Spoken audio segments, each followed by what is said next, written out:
ஸ்டாலின் தான் வராரு, விடியல் தர போகிறாரு, அதுதான் அதுதான் மக்களோட முடிவு முடிஞ்சு, மக்கள் கதை முடிஞ்சு. 4.5 ஆண்டுகளில் இவர் பெரிய சாதனை எதுன்னா 4.5 லட்சம் கோடி கடன் வாங்கியிருக்கிறாரு.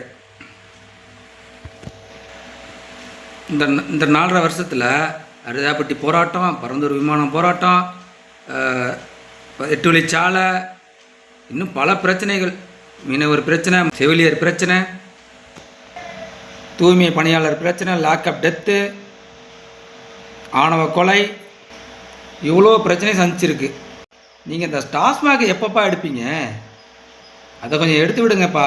தேர்தல் வந்த உடனே திமுக அதிமுக நாங்கள் இலவசம் கொடுத்தோம், அரிசி கொடுத்தோம், பருப்பு கொடுத்தோம், அண்டா கொடுத்தோம், குண்டா கொடுத்தோம், இதெல்லாம் ஒரு சாதனையா? சொல்லுங்கள். எங்கள் அண்ணன் செந்தமிழ் சீமான் பேசியது போல பேசுங்க.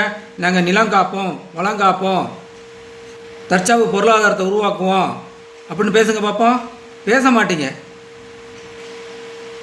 ஏன்னா நீங்கள் தமிழுக்கானவர் அல்ல, தமிழ்நாட்டுக்கானவரும் அல்ல.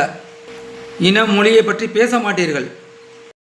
தமிழ் சனியங்களை விட்டு ஒழிங்கள் என்ற ஈவேரா நமக்கு தமிழர்களின் தந்தையா?